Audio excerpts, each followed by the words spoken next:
Every company has a unique customer profile, a general description of who the typical customer is.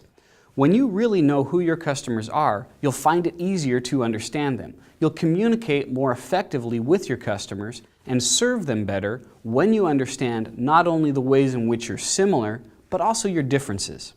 We've provided a worksheet that will help you understand the customer profile. This particular worksheet would be valuable to complete as a group exercise. You can also do it individually if you'd like. Your marketing department should be able to help you find out this information, but if that's not an option, just give your best guess. The worksheet asks for two types of information: demographics and psychographics. Demographics are the physical description, the observable details of your customer. They include things like the typical age of your customer, the typical gender, typical income level, where they live, and other physical descriptions that are observable. The upper section of the worksheet deals with demographics. The second section of the worksheet deals with psychographics. Psychographics are what's going on inside of their head and heart. This includes their activities, interests, opinions, attitudes about life, and their values. With your fellow employees or by yourself, complete these two sections of the worksheet and create a profile of the average customer. Try to be as specific as you can. Instead of writing that your customers are between the age of 30 and 40, write that their age is 36. Remember, we're looking for an exact description of the average customer. In each of these sections, you'll also see a question about needs or wants. In general, what do my customers need? And in general, what do my customers want? Earlier in this course, I discussed the distinction between needs and wants. Needs are the minimum requirements for them to be a satisfied customer. Wants deal with higher emotional expectations. When you fulfill a customer's wants, you're helping make them a loyal customer. Do this well, and they'll not only be happy with the service that they're getting, but they might rave about working with you and your company and tell all their friends.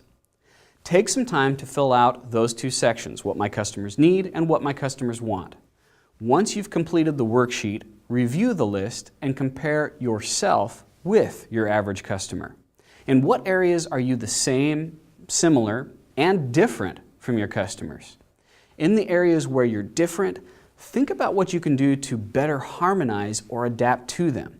You won't change your personality, but just instead will meet them on common ground. For instance, if your interests are painting and their interests are soccer, then you might want to learn just a little bit about soccer.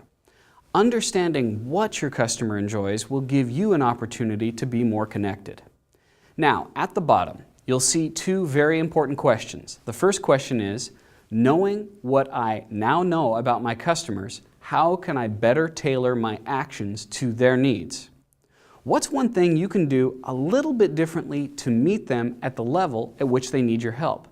Remember that needs are the minimum requirements to satisfy your customer.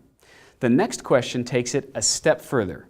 Knowing what I know now about my customers, how can I better tailor my actions to their wants?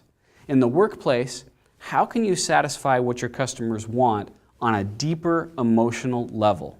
These are great questions for team discussion. Whether you discuss this as a group or work on it by yourself, the answers that you come up with are opportunities for you to take action.